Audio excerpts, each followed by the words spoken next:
Well, thanks everybody for those of you that have come back. Those of you that are new, we had a nice session this morning.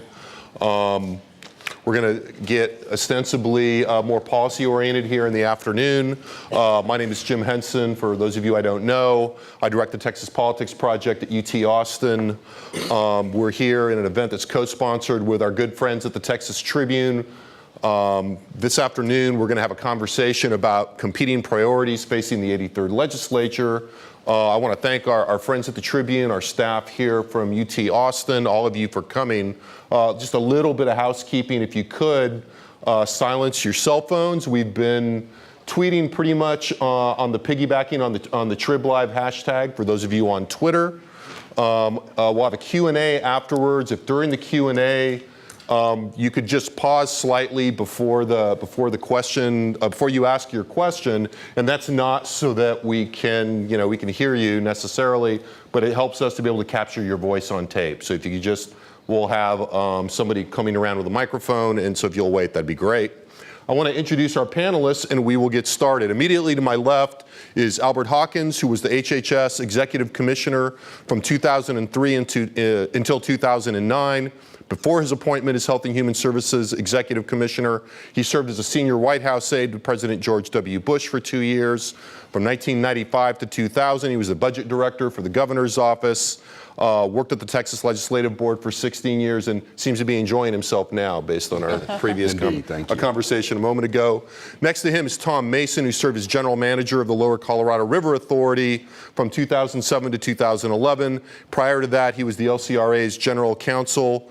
Before that, he served as the Assistant General Counsel for the Texas Department of Water Resources and Director of the Water Quality Division at the Texas Water Commission. He is now back in private practice, and I think he too is enjoying that. Next to him, Deidre DeLisi is a partner in DeLisi Communication and served as chair of the Texas Transportation Commission from 2008 to 2011.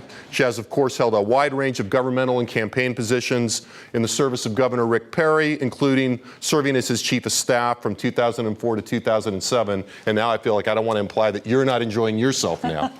All right.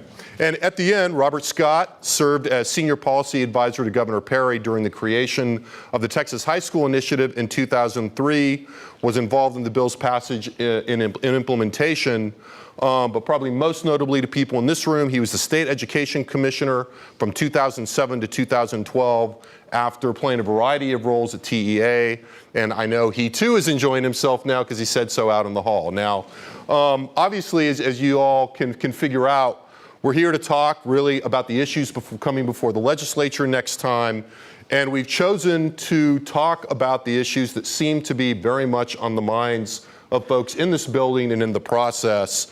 So what we want to do today, even though I'm going to invite everybody to comment as rangely, or to comment as widely as you'd like, we're interested really in talking about issues related to HHS, to water, to transportation, to education, on the expectation that we will be talking about those quite a bit. So please welcome our guests, if you will.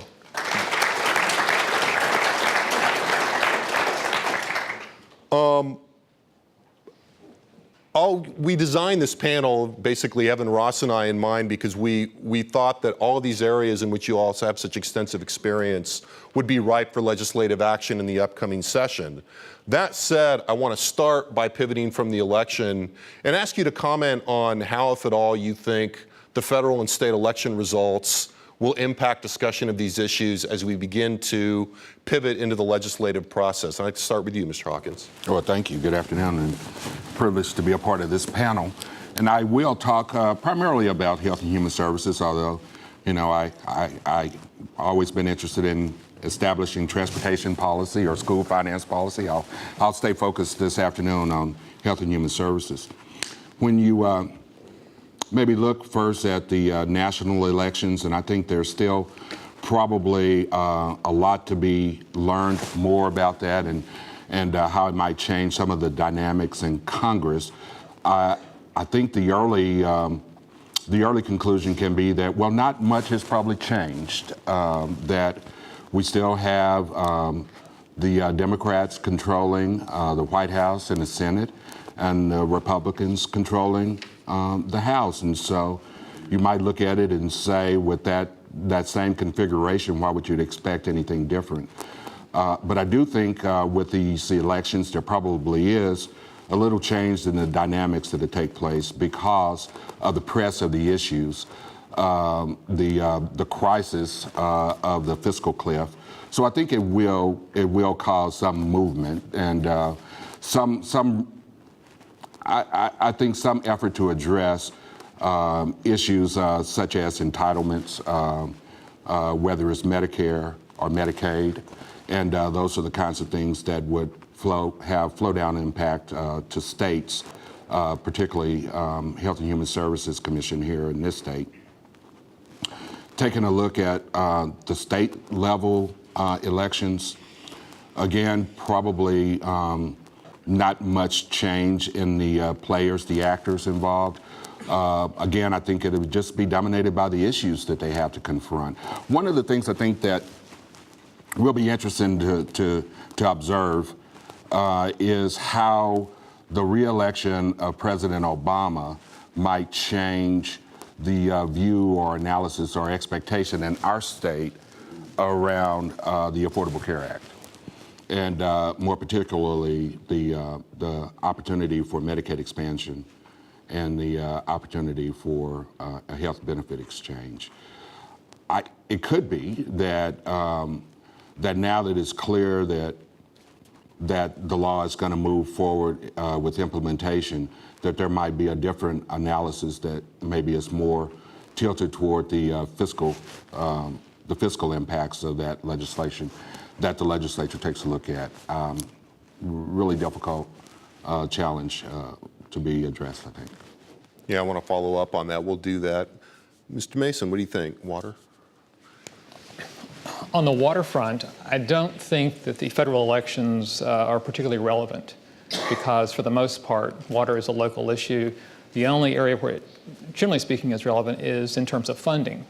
And until we have a budget surplus at the federal level, I don't think you're going to see a lot of action there. Most of it is going to be on the state level.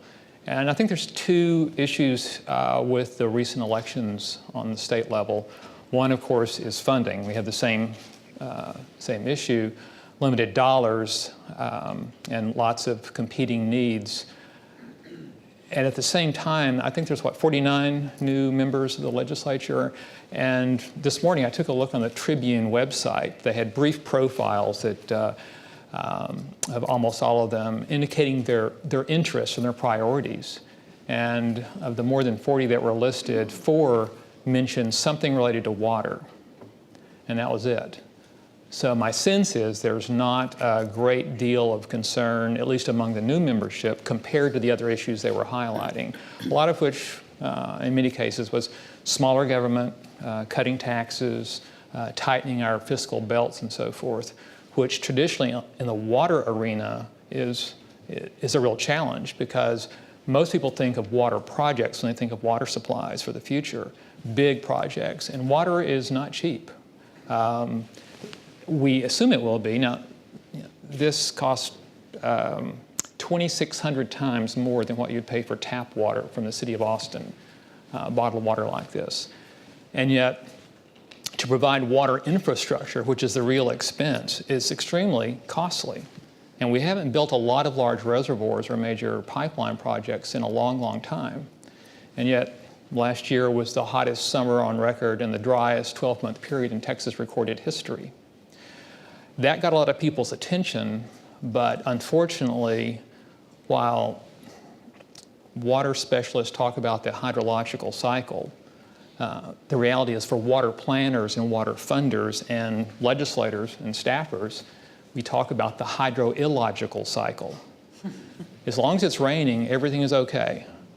And then it starts getting dry, people get a little bit concerned. When you hit a full-blown drought, people really get upset and they start calling their elected officials and say, you need to do something about this. People do. They look to the state water plan, they actually introduce legislation, they consider fees or ways to fund new projects, and then guess what happens? It rains again, and you start that cycle over.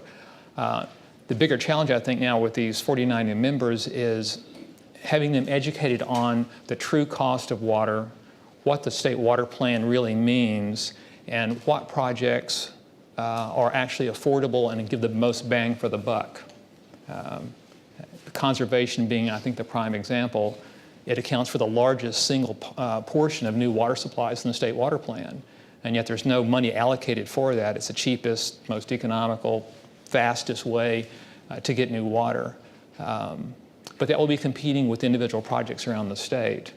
And of course, water will be competing with all of these other interests as well. It's the one thing we have to live, and yet it's the one thing we probably take the most for granted because we assume someone is going to provide us clean, affordable, cheap water, no matter where we choose to live. All of a sudden, I feel guilty for taking a drink of this. How about the elections and transportation? We didn't hear a lot about it during the election. It was a huge issue. It was the defining issue of the federal election. I think I'm a little, well, first of all, when I think about transportation, I actually think about infrastructure more globally than just transportation. Clearly, I care deeply about transportation, but I think transportation is pretty well linked to water and the electric grid as well, because when you think about those three things together holistically, that is the future for the economic stability and growth of the state. When you think about the limiting factors of the state, it is, I think the number one limiting factor is water, and to a lesser extent, our electric grid and our transportation system. And so I'm actually a little bit more bullish on the prospects for infrastructure funding this session than maybe some normally are. I mean, yes, I agree that public education, health and human services, those are the issues that garner the immediate attention.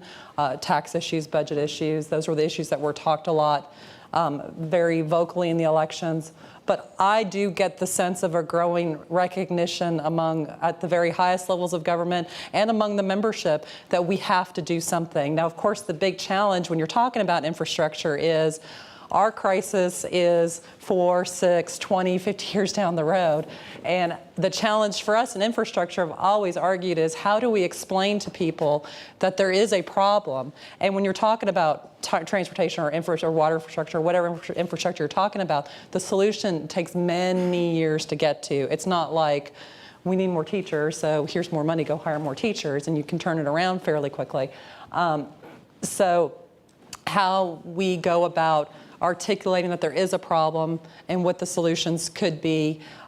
In transportation, we've been pretty fortunate. We had a governor who took on transportation as an issue, took a lot of political flack for taking on those issues, embraced non-traditional sources of funding for transportation, innovative financing that have worked well for the state, have made Texas the #1 state in the nation for transportation infrastructure.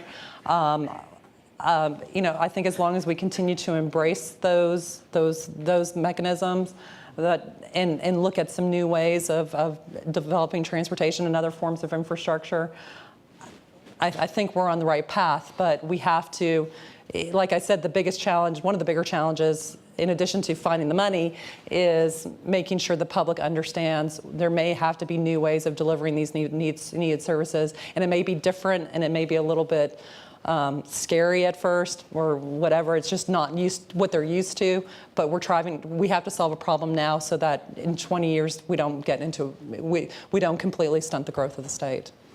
I want to talk about that a little bit more. Robert, in the last session, Carolyn Boyle was on the political side, was one of the people on the panel.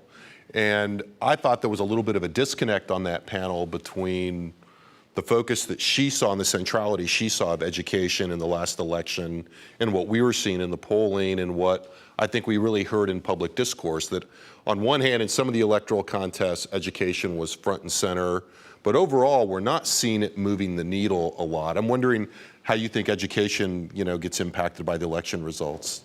Well, at the federal level, I think a divided Congress and administration seriously compromises the ability to do a reauthorization of No Child Left Behind. That's further complicated by the fact that the U.S. Department of Ed is giving waivers to other states. So the necessity of doing it now, I think, has been severely limited. So, from people I talk to, they say that Congress may not get around to it until 2014 or 2015. So I think that's going to be one of the interesting things for a state like Texas. We'll probably try to seek a waiver, but do it in a little bit different way from what I understand. At the state level, I've talked to editorial boards myself, and as candidates were coming in, they were all talking about education. So I think it's pretty high on the new members' minds, and it's always an issue for the state. It's always Article 2 and Article 3 are always the big drivers of spending, and I think they'll continue to do that. The challenge facing Texas in going into next session is looking at things like enrollment growth and being able to figure out how to fund the enrollment growth that we have, and seeing if we have some additional supports for kids implementing the end of course exams, because as what we're starting to see is normally what we saw in a subsequent test administration, you'd pick up about 50% of the kids. 50% would pass on the second or third try. We're not seeing that this time. We're seeing failure rates in the 75 to 80% on the second. So I think that there's going to have to be a shift in some resources to provide interventions for those kids. A couple of you have mentioned, the idea that there are a lot, and I was talking to Tom about this, I think, before we started. There seems to be a little bit of a disconnect when we talk about both the physical and the human capital infrastructure issues between what people inside the process are increasingly looking at as something on the edge of crisis and what we're hearing from the electorate. And you touched on this, I think, really well, Deidre. How do you think we're going to manage that in those areas? How do you talk to the public about these issues in ways that sustain their attention? Do you have a sense of that? It's a real challenge, I think, particularly when you look at some of the more complex policy areas that the state has to develop solutions around, whether it's school finance or whether it's transportation policy or water policy. It's all very complex. When you think about Medicaid and the issues that are identified with it, and just the very nature of Medicaid is really 5 different programs. But we all talk about it as being the Medicaid program, but the issues stand alone separately, whether you're talking about long-term services and supports or acute care or dental care for children. I think one of the things that new members of the legislature have to deal with very early on in their tenure is the complexity of the issues and the difficulty in putting in place effective solutions to address those challenges because of the complex nature, the need to balance out the effects of any changes and the cost involved. Clearly, dollars influence a lot of the decisions that are made, and I think they learned very quickly that it's not quite as easy as they thought it was 6 months ago when they were campaigning for office, and so they get to deal firsthand with some of those real difficult issues. It's, I think, also incumbent upon them to better explain to their constituents the challenges that are there. And so when you start talking about educating the public more broadly, there are a number of advocacy groups, and they're all very familiar with it, but I think it takes the elected representatives to better inform their constituents of the challenges that exist. That kind of ties to something you mentioned in your previous answer, and I wanted to ask you about. Do you think that the president being reelected, in a sense, the settling of the issue of the ACA is sufficient to clear the climate in Texas for the kind of discussion you implied before about, a kind of looking at it surely in terms of the numbers of the favorable federal match, if you accept that, et cetera? I mean, how big a factor is it? You mentioned that kind of in passing. Well, I think it's an important factor just in the sense that it removes an element of doubt around it. Doesn't really make more clear the choices that are. I mean, I think those choices have already been self-evident. It doesn't change in that respect the philosophical views that different officials might have on it. What it does do, though, is take out of consideration the possibility or potential that the law would not move forward. So you have that clearly established. I would expect that the law is going to move forward. It's going to move forward at different pace and different levels in different states. And so I think it's going to be back to the governor and the legislature to determine what is the most appropriate approach for Texas. But the reelection of the president doesn't help resolve those philosophical differences. It does remove the consideration of whether Congress or the president would change direction. Tom, what do you think? Is it inevitable that we're in the hydrological cycle at the state level? You know, we've seen a couple of attempts in a couple of different ways. Kip Avert a couple sessions ago. You know, bills like the tap fee last time. Can you see that there's a way out of that cycle? I think there is, and I'm a cynical optimist, but I hope it doesn't take an extended drought, which we will have another one in Texas. We relied upon the 1950s drought of record to be our benchmark for water planning. And that was a 10-year drought from 1947 to 1957, and it devastated the state economy. But we've gone back and studied tree rings and realized that there have been 30-year droughts in Texas and the Southwest, and it's inevitable that at some point we'll have another one such as that. But barring that, I have some optimism because we have folks like Chairman Ritter who has just repeatedly talked about this issue in very honest and straightforward terms. And more members of the legislature, I think, are listening to this and realizing, especially because of last year's drought, that this is real. We have to do something. It's not an easy issue. But there's some really particular challenges when it comes to water. Most water issues are very local. Texas, in a way, is a victim of its geography. East Texas has a lot, we have a lot of water in this state. It's just not where most of the people live.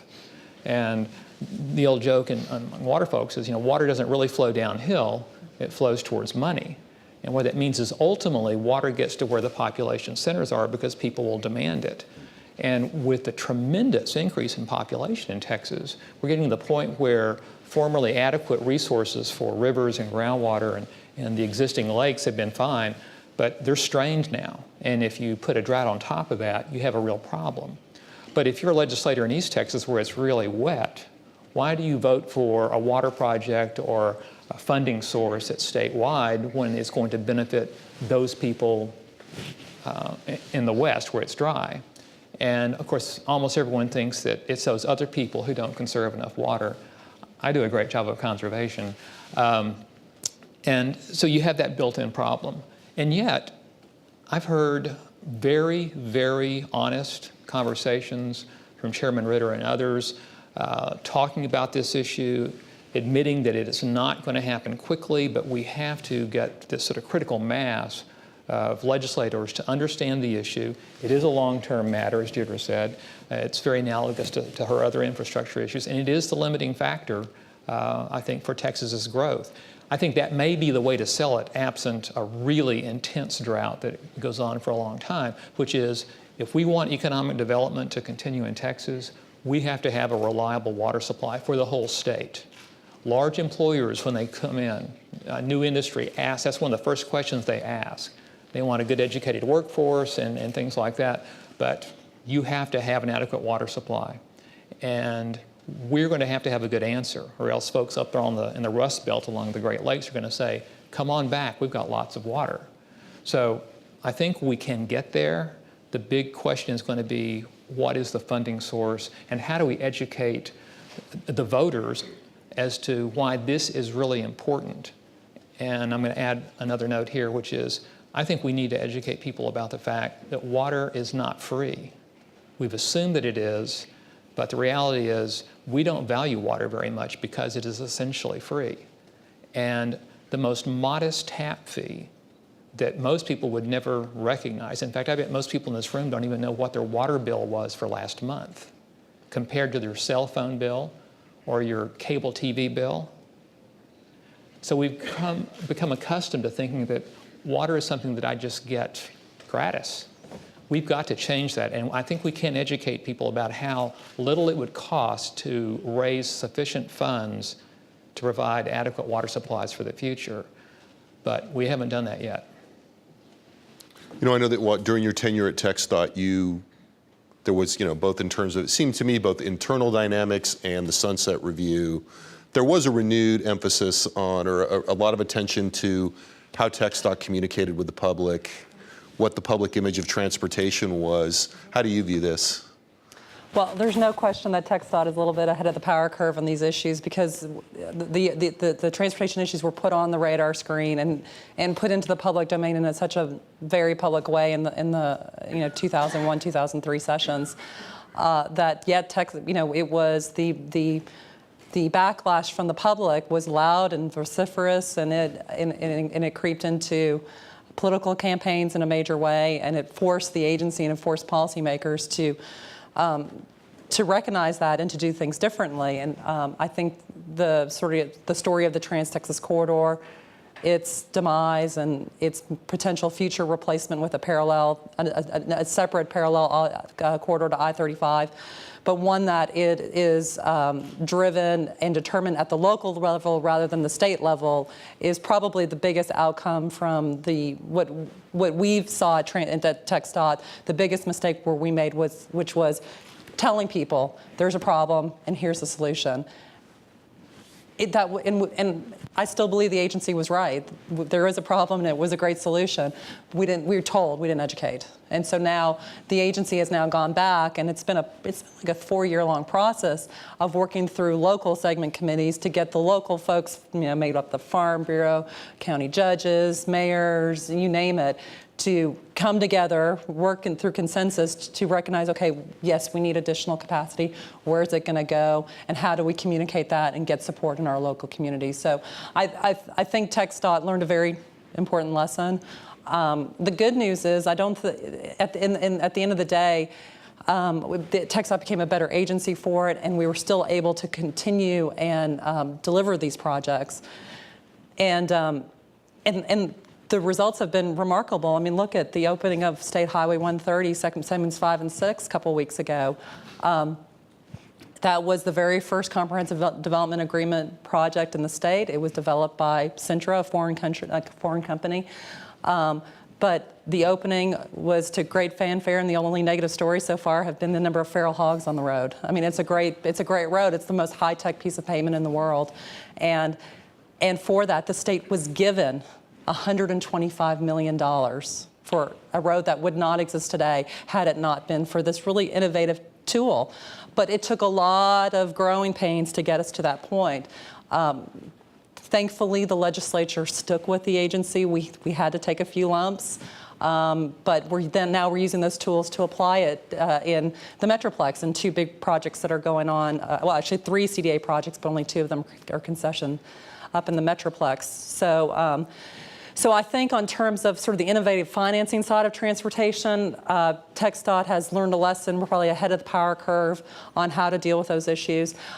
In terms of new sources of funding for transportation, whether it's an increase in the gas tax or indexing the gas tax or new registration fees or scrapping the gas tax altogether and going to a vehicles mile travel system for what transportation needs and what TxDOT needs is a stable, reliable source of funding for transportation. The gas tax is none of those things.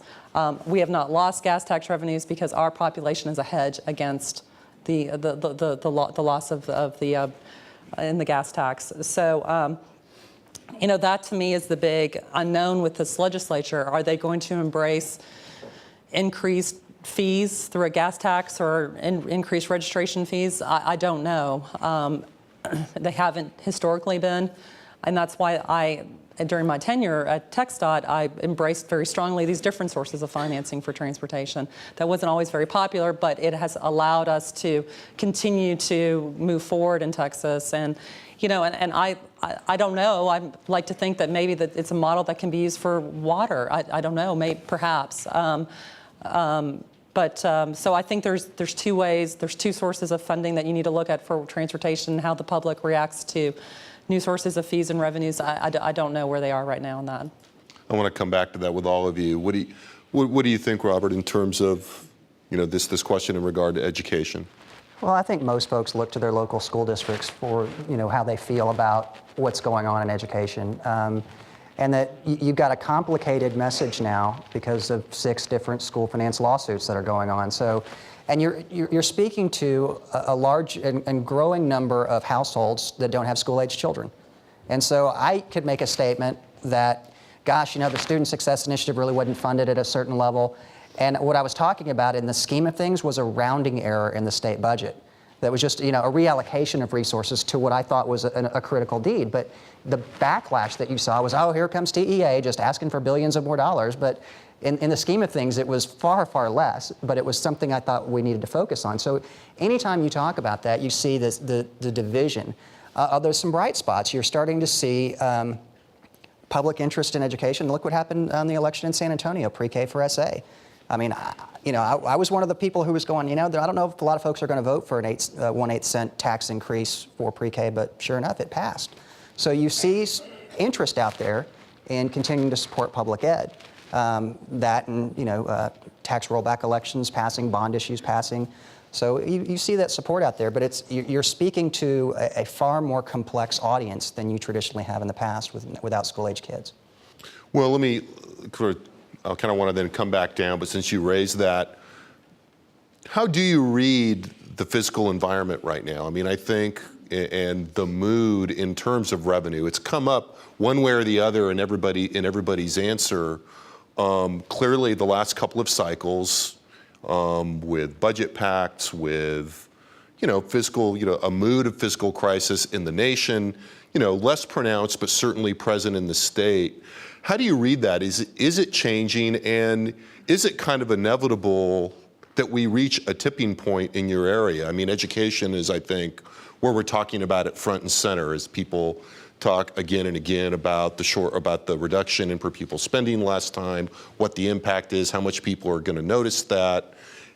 Is this now the new normal, or do we think it's swinging? Oh, I think, anytime you talk about Texas, you have to look at a context with the rest of the country, and we're in a lot better shape than a lot of other states that significantly cut education, even more than Texas did. So, and you hope that when the pendulum swings back, that we'll be able to reallocate those resources, and like I said, fund enrollment growth, and perhaps even target some interventions for students who fail the test and provide what the law requires, because it wasn't just me saying, hey, I think this is a good idea. It was me saying this is what I think the law requires. And, and then we'll see how 6 different school finance lawsuits pan out. But remember last time, the courts heard 3 issues: equity, adequacy, and an unconstitutional statewide property tax. By the time it got to the Supreme Court, the only problem that was presented to the legislature was the unconstitutional statewide property tax. They fixed it. Some would argue they fixed it too well, and without giving meaningful discretion locally to raise revenue. But the question is, who does meaningful discretion lie in? Is it the voters or the school board? So you've got all those things working, but I think the climate overall is improving, and hopefully we'll be able to take advantage of that. Let me ask you, by the climate, do you mean the economic climate or the political climate? I think the economic climate is improving. You look at sales tax receipts. I mean, just yesterday we said 5.4% increase in sales tax receipts. So certainly that is an indication of an improving and thriving, in some cases, economy. And I think on the political side, you've got, 49 new members of the House. You've got, I think, 7 or 8 new members of the State Board of Education. I think that's the big question mark, is no one really knows. Yeah, I think some would argue that part of that new membership, part of the orientation of that new membership suggests that they're not really necessarily seeing it as a pendulum swing. But you seem to think that it will come back politically too. Am I reading too much into that? What I was talking about last year was the pendulum swinging on standardized tests. When the House votes 138-2 to ban testing for 2 years, I thought I was just simply stating the obvious. There's a backlash coming. Let's prepare for it, because I didn't want to lose a system that I thought helped kids. But I thought that we were overemphasizing it. Even if we weren't overemphasizing it at the state level, the interpretation out in the school district was that's all we cared about. So that's all they did, was benchmark testing, and that's when I used the dreaded P word. And I talked about, the system becoming a perversion. The whole focus was supposed to be on the curriculum, not just the test. Anybody who was in those meetings back in the mid-90s when we were developing the accountability system, we were 100% convinced that we were going to focus on the curriculum and not just the test. And so that's what I was talking about. The education report at the Tribune will strangle me if I don't follow up on that. So what do you think went wrong there? I think it was a combination of, we, as I said, doubled down on the test every couple of years. And then the interpretation out there was that that's all we cared about, that's all the ratings were going to be based on. And what I was talking about was an accountability system that looked at every other day, and what does a good career and tech program look like, and what does a good fine arts program. And I was hoping that we could kind of take the blinders that focused only on the test and kind of give some breadth and depth to understanding what's really going on in our schools. But we got to a point that I think the agency did a very good job of trying to get information out there about STAR and end of course, but it was never enough. The only thing that would have worked is if we'd have been able to release a test. And that's kind of what we were getting is, we had reams of information, and I think it was just short of us being able to release a practice test that drove everybody crazy. Is there a legislative remedy to that? Well, there is a law in Chapter 39 that says districts cannot benchmark test more than 10% of the instructional days. But I think in many cases that's probably not being enforced. Or not maybe it's not known. So there were precautions put in place in statute to try to prevent that. I think just like I said, the system disaggregation of data is essential. We need to keep that, keep focus on our subgroups. But take a look at some of the high stakes. The 15% thing. Last year we had over 120 members of the House wrote me a letter saying, please get rid of this year. It's driving our parents crazy. So I think those things are just a logical conversation that we could have moving in about accountability and assessment as we move forward.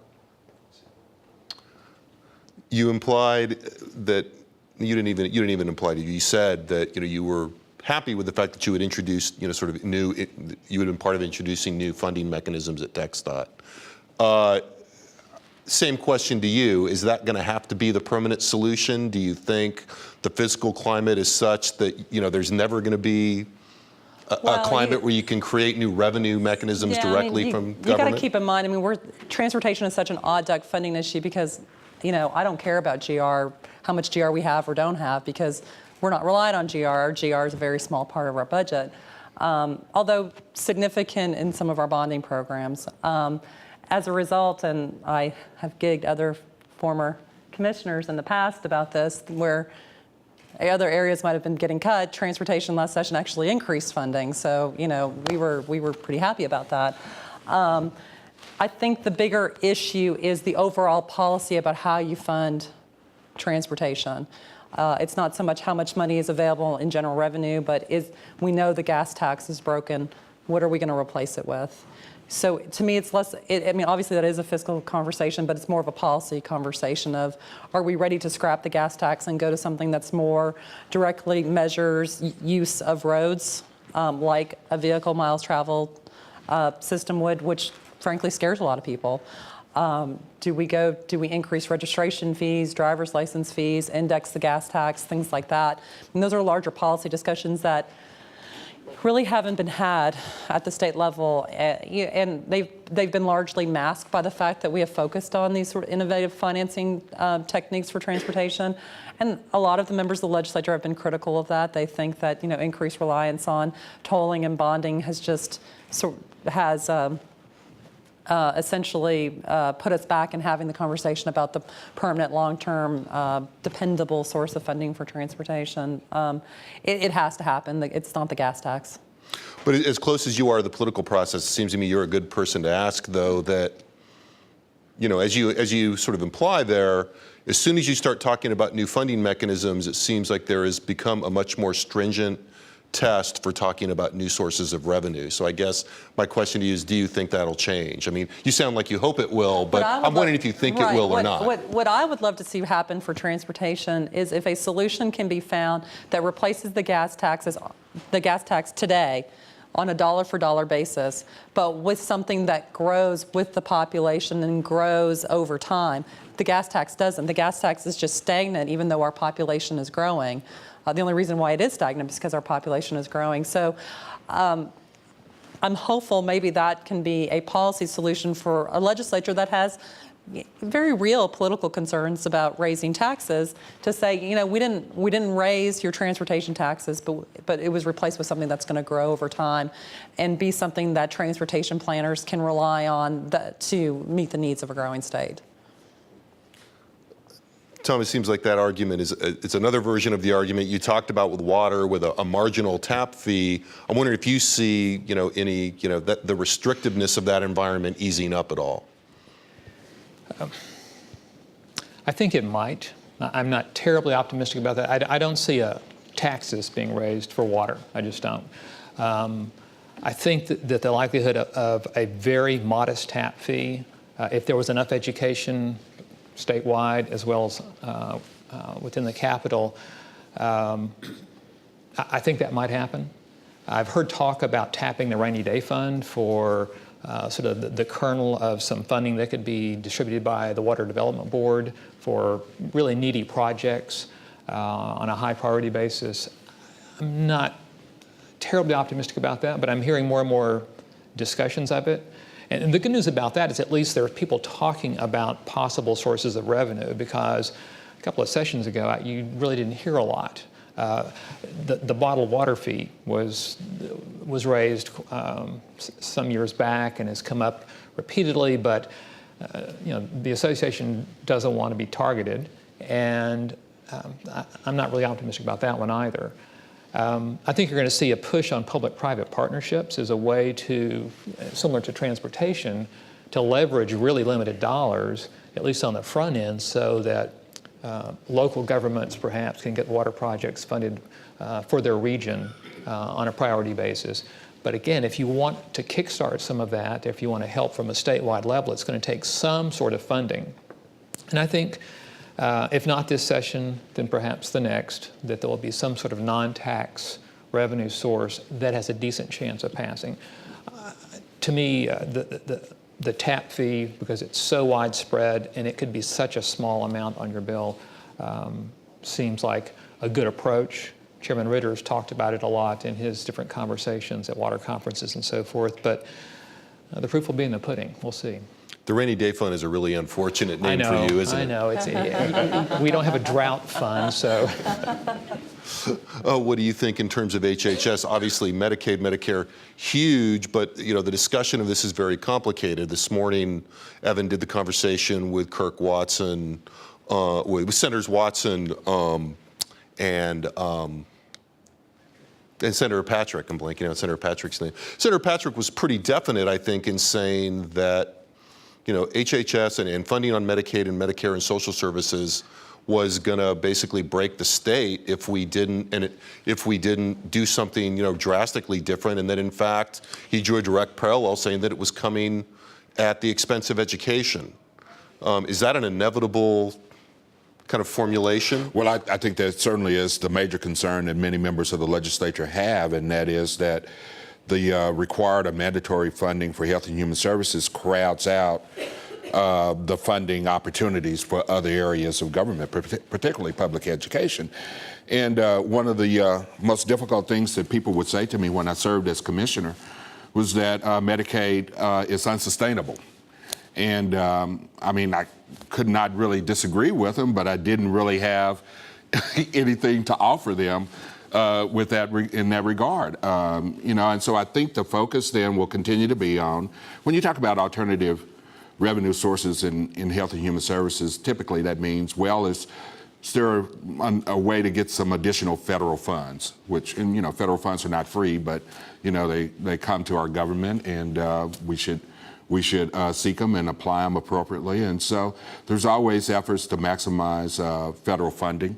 And so that's one option that's available. And the other side of it is always, how can you deliver the same level of services at a lower cost? And so a lot of focus on cost containment efforts. Is there a less costly, equally effective way to provide medical services to those in need? And so you try to balance those two things out.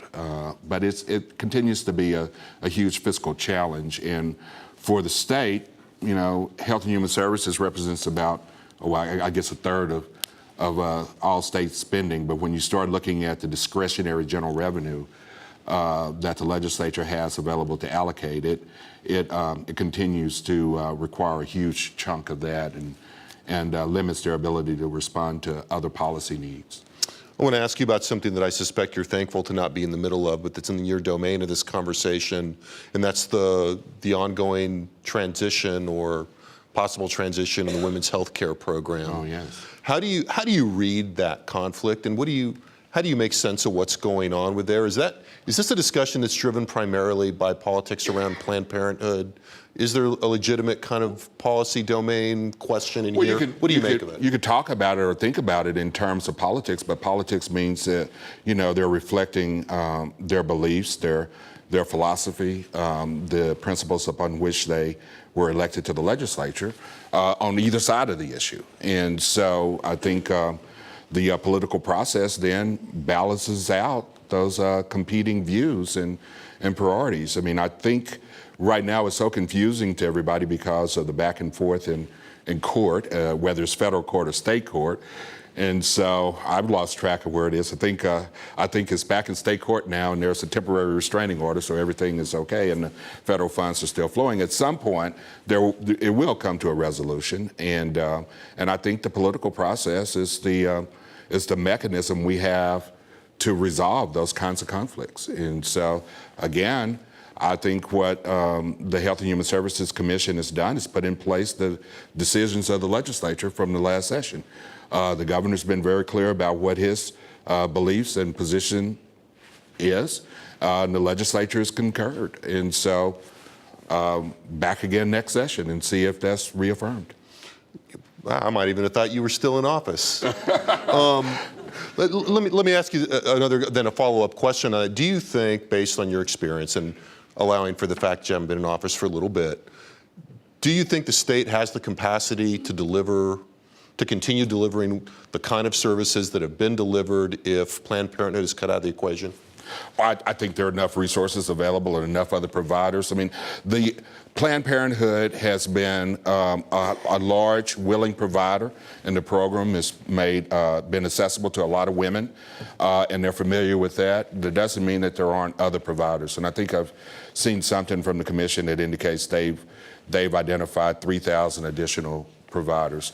Now, the issue I don't know really is based around the program structure. I think it's really more around the philosophical disagreement and whether or not the state should exclude that provider as a matter of choice. I mean, I know the arguments go to all of these other operational points and the financing points, and yeah, it does. It is nice to get 90% federal match, but when you're talking about $40 million and a $25 billion Medicaid budget, I don't know that that's the basis that the decision will be made upon. And so it really is more of a ideological, philosophical disagreement, and I think that's what the elected officials are in office to determine.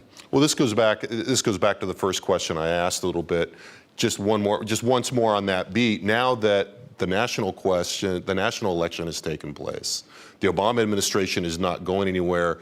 Attorney General Abbott kind of famously tweeted the morning of the election something to the effect of, when Romney wins today, we'll be able to drop all these lawsuits and not have to pay for them anymore. Well, that's obviously not going to happen. I mean, aside from the financial incentive, do you think that having the administration in place for 4 years may help alleviate this? I mean, you've worked from both the federal and the state level.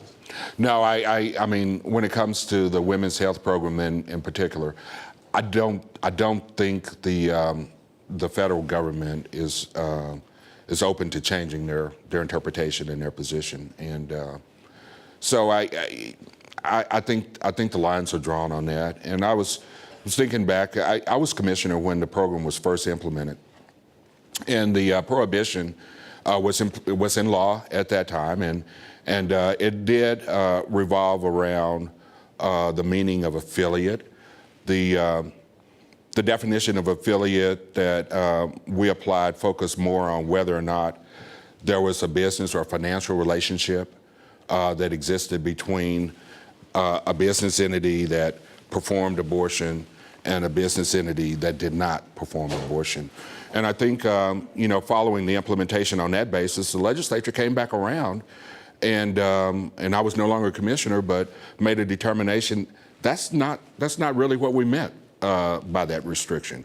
We meant for it to be more broadly applied, and so they're the ones that are in place to make those kind of decisions. And so I think that's the position that will be maintained. I don't see that the Centers for Medicare Services are too open to changing their interpretation about it either. So it may wind back up in federal court again. Okay, I want you all to be thinking about questions. I want to ask you guys one quick lightning round based on this discussion while people are charting questions out. In the domains we've talked about as we go into the legislature, are you optimistic or pessimistic about progress being made in the areas where you guys have so previously served? I've been leaning on you, so we'll start with Robert on the other end. Cautiously optimistic. Optimistic. Cautiously optimistic. I'm neutral. I mean, I think when it comes to Health and Human Services, progress. I mean, maybe the outcome would be to hold our own. Well, nobody's negative. Yeah, right. Okay, so Laura's going to have a microphone, and we're going to open it to the floor for questions. Mr. Theobald. Again, just to remind you, please wait for the microphone to be helpful. Thank you. Hi, all. Thanks for coming.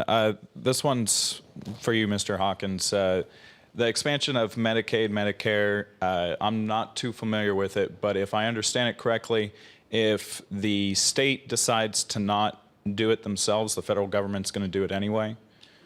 Is that correct? And if so, wouldn't the state want to have control over that? And so do you think that they'll go ahead and accept those? That's not the case when you look at the Medicaid expansion. That's a state determination, a state authorization, and so it's up to the state to determine whether or not to expand Medicaid. On the other side of it is the health insurance exchange.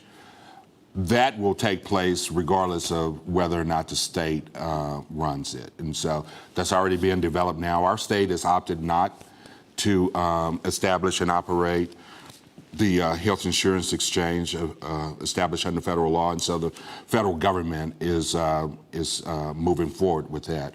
When it comes to the Medicaid expansion, the Supreme Court ruling made clear that the state has the discretion as to whether or not to expand its Medicaid program. Another question? Gentleman over here.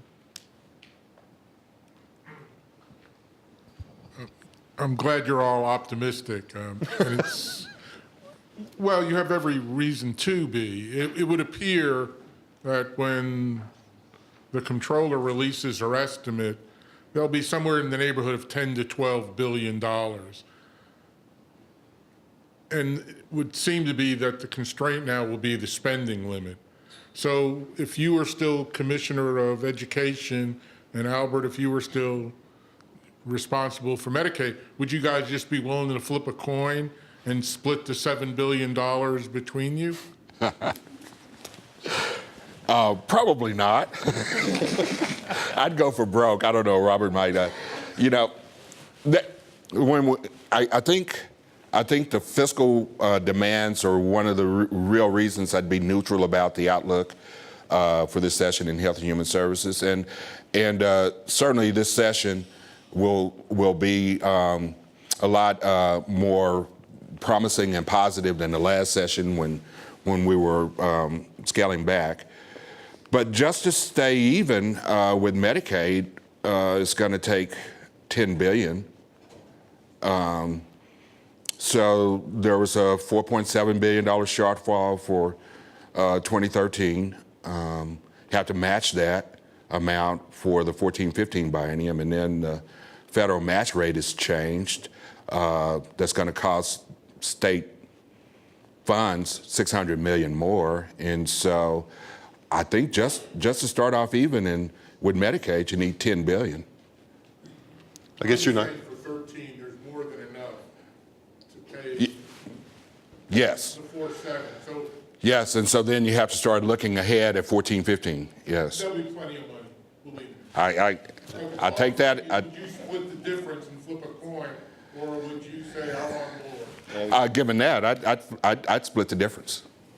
Yeah, I don't know that I would flip a coin. I look at, when I did an LAR, what I thought were the priorities that the state needed to be focused on, and right now that's implementing end of course exams and the subjects I mentioned earlier, and enrollment growth. That's a couple of $1 billion each biennium, just for enrollment growth, plus looking at the cuts that were made last time and seeing if you want to restore some of those. And then getting into, as I said, implementation of end-of-course exams at STAR. So I don't know that I could get $10 billion, but I'd fight him for it. Let me follow up on that in a slightly more focused way, Robert. Do you think that all things being equal, it would be best to restore the cuts? In other words, say, even if you stipulate the question whether you want to or not, do you think that those cuts hurt the system badly enough that you think that they need to be restored if they could be? You can never paint with that broad of a brush in a state as large and diverse as Texas. In some cases, school districts really got hurt.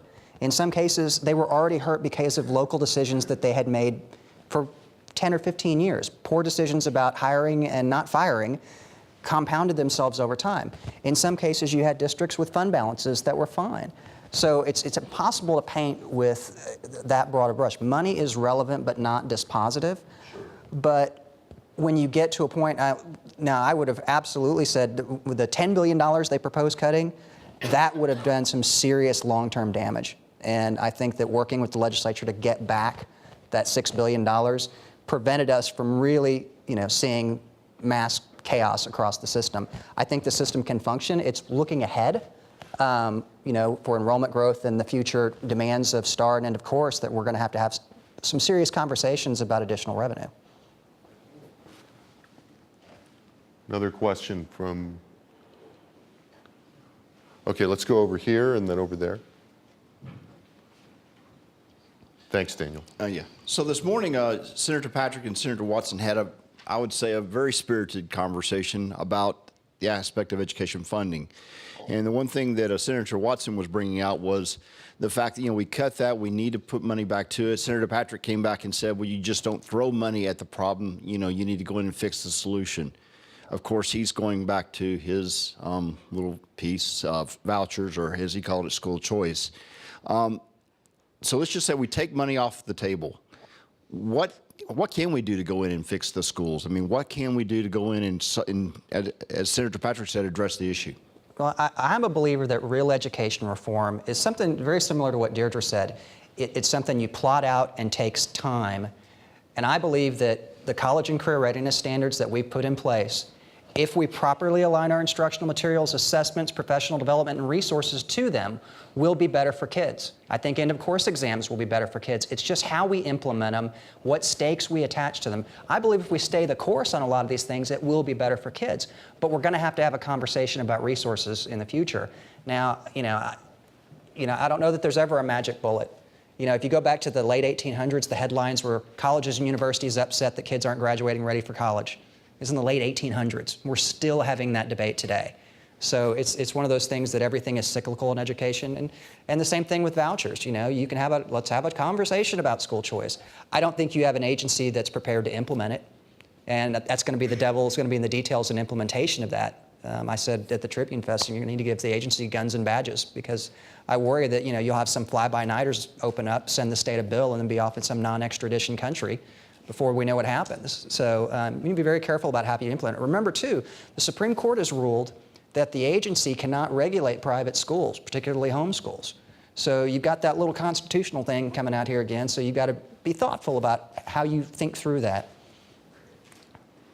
I want to follow up on that a little bit. What do you anticipate? What do you anticipate Senator Patrick doing or proposing? I heard this morning he has a plan, but no one's seen it. So I really couldn't. I don't want to put words in his mouth. Like I said, the school choice voucher debate's been on the table for how many decades now? I mean, been talking about. Huh? Since 99. Since 99.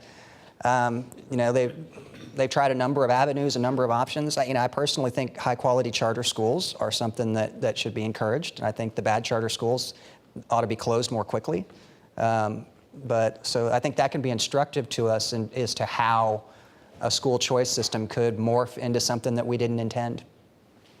There was another question, but I couldn't see where it was.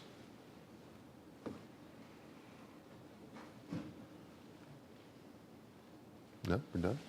Okay, well, please thank our guests. And thank you guys very much.